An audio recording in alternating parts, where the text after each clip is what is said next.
Coach कंकर पत्थर आंख में चला गया, पूरी लाइफ टाइम वो उसका आंख में डैमेज हो जाएगा। ऐसा लग रहा है कि ये सनरूफ से आपकी बारिश रुके कि ना रुके, कंपनी के ऊपर पैसे की बारिश होगी। नीचे के मॉडल से सनरूफ देना स्टार्ट कर दे रहे हैं, तो ये इतना मेंटेन हो पाता है? टॉप मॉडल लेने के लिए 2-3 लाख रुपए सिर्फ सनरूफ के लिए एक्स्ट्रा दे रहे हैं, तो ये तो ऐसी बात हो गई, आ बैल मुझे मार।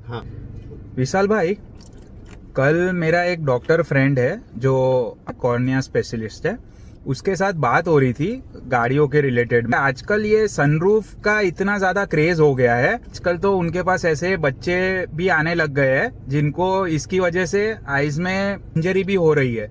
तो ये जो सनरूफ का जो इतना क्रेज इंडिया में आया है कि लोग सनरूफ के नाम पे जाके सीधा टॉप मॉडल परचेज करते हैं और उसके लिए 2-3 लाख एक्स्ट्रा भी पे कर रहे हैं, बट उसकी एक्चुअल रियलिटी क्या है वो ज्यादातर लोगों को पता नहीं है। देखो, पहले तो बात ऐसी है कि सनरूफ मेरे हिसाब से तो नहीं, अपने को सनरूफ के पीछे नहीं जाना चाहिए। सनरूफ के फायदे तो मुझे कम दिख रहे, नुकसान ही ज्यादा दिख रहा है। पहली तो चीज क्या है कि सनरूफ के वजह से बच्चे होंगे, सनरूफ होगा। ज्यादातर अपने तो ऐसे ही सोचते कि मेरा बच्चा बाहर निकलेगा, देखा देखी वो सब बच्चे बच्चे जिद करेंगे, तुम रोक नहीं पाओगे, सनरूफ से बाहर निकालोगे। उसमें क्या है कि 1-2 किस्से ऐसे भी आए हैं कि एकदम फास्ट व्हीकल वो लोग भगाते हैं और उनको आपको पता नहीं चलता कि आपकी गाड़ी कितनी स्पीड पे है। अंदर बैठे हो, आपको एसी चालू है, सनरूफ खाली खुला है। आपको ऐसा नहीं पता चलता कि ऊपर वाला जो सनरूफ से बाहर निकला है वो कितनी फास्ट हवा फेस कर रहा है। दूसरी की कोच कंकर पत्थर आंख में चला गया, पूरी लाइफ टाइम वो उसका आंख में डैमेज हो जाएगा। ये सारी चीजें ये सारी चीजें होती है छोटी छोटी गाड़ियों में। जो अभी तो ये हैचबैक्स में भी लोग नीचे के मॉडल से सनरूफ देना स्टार्ट कर दे रहे हैं, तो ये इतना मेंटेन हो पाता है? सनरूफ का मेंटेनेंस का भी इश्यू है, समझ लो। आपने कभी यूज नहीं किया, ये कार के शीशे जैसा नहीं है कि आपने चढ़ा लिया फिर ऑटोमेटिक हो गया तो वो मैनेज हो सकता है, ऐसा नहीं है। ये सनरूफ है, आप सनरूफ खोलेंगे, बंद करेंगे, उसमें हवा भी जाएगी, आपका कचरा भी जाएगा, सब कुछ। दूसरा क्या है कि बारिश की सीजन में पानी भी जाएगा। जो सनरूफ में कुछ ना कुछ जाता रहता है, वो जाम होने की संभावना ज्यादा रहती है। आप तो अपने हाथों से क्लीन अप नहीं कर पाओगे और आपको जाना ही पड़ेगा कंपनी के पास। और ऐसा लग रहा है कि ये सनरूफ से आपकी बारिश रुके कि ना रुके, कंपनी के ऊपर पैसे की बारिश होगी, क्योंकि ये आप है ना एक्सटर्नली भी इसको रिपेयर नहीं करवा पाओगे, बार बार आपको मेंटेनेंस में जाएगा और फिर आपको ये बहुत दिक्कत करेगा। कि अगर एसी में से 1-2 ड्रॉप का पानी भी गिरता है तो आपका कितना माइंडसेट पूरा हिल जाता है घर में। और तो एसी पे से याद आया कि सनरूफ की वजह से आपका एसी भी एसी समझ लो, ज्यादातर लोगों का यही प्रॉब्लम रहता है। आप सब बोले कि भाई मैं इतने महंगी गाड़ी ले रहा हूँ, एसी जैसे फॉक्सवैगन, आप अपने ये वर्चस पकड़ लो और स्कोडा का स्लाविया पकड़ लो, मतलब ये सेगमेंट की कार भी पकड़ लो, सेडान भी पकड़ लो, जिस गाड़ी में सनरूफ है वहां पर आपको एसी का। चलो समझो ये बारिश का सीजन, अभी तो मानसून चल रहा है, बारिश का सीजन है, ये ठंडा कर रहे हैं गाड़ी को।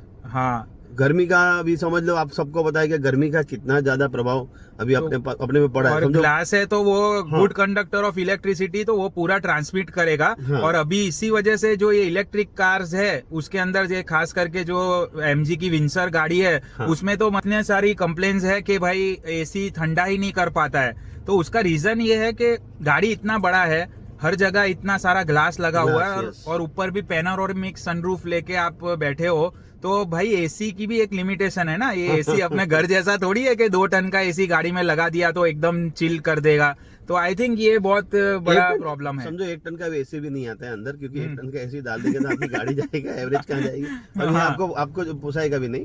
दूसरी स्टैंड का प्रॉब्लम है कि जो देखो ये जो आपका है वो कंट्रोवर्शियल टेक है कि लोग ऐसा बोलते हैं कि भाई इससे सेफ्टी का क्या लेना देना है, सनरूफ आ जाने से कोई गाड़ी की सेफ्टी पे नहीं फर्क पड़ता कि 5 स्टार रेटेड गाड़ी है। बट मेरा एक पर्सपेक्टिव इसके ऊपर ये है कि सपोज कुछ ऐसा इश्यू होता है कि गाड़ी का एक्सीडेंट होता है और गाड़ी पूरी रोल ओवर होती है, ठीक है, तो अगर वो रोल ओवर होगी तो क्या आपको लगता है कि वो ग्लास इतना प्रेशर विस्टैंड कर पाएगा? ग्लास है, देखो तो आपको बुलेट प्रूफ ग्लास तो सनरूफ में देंगे नहीं, समझ या फिर टूटे ही नहीं। बुलेट प्रूफ भी फुटता सही है, आपकी गोली अंदर से नहीं बाहर जाती, मतलब डैमेज तो करता ही है, वो आपको चेंज करना ही पड़ेगा अल्टीमेटली। सही बात है, ठीक है। और वैसे भी ये समझ लो उपकार का सनरूफ का आपका है, वो समझ लो डबल ग्लेयर के ग्लास हो सकते हैं, मगर फिर भी उतना स्टैंड नहीं दे सकता जितना वो आपका ये मेटल देता है। तो मेटल और कांच की कंपेरिजन ही नहीं हो पा रही है।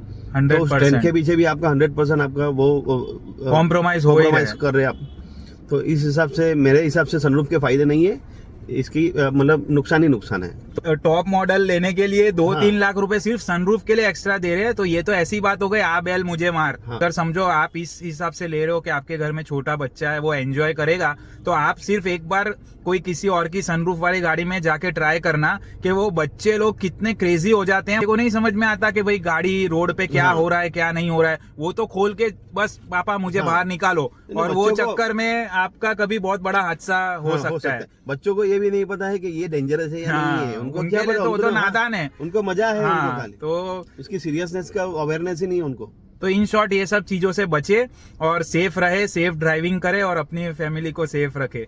Thank you.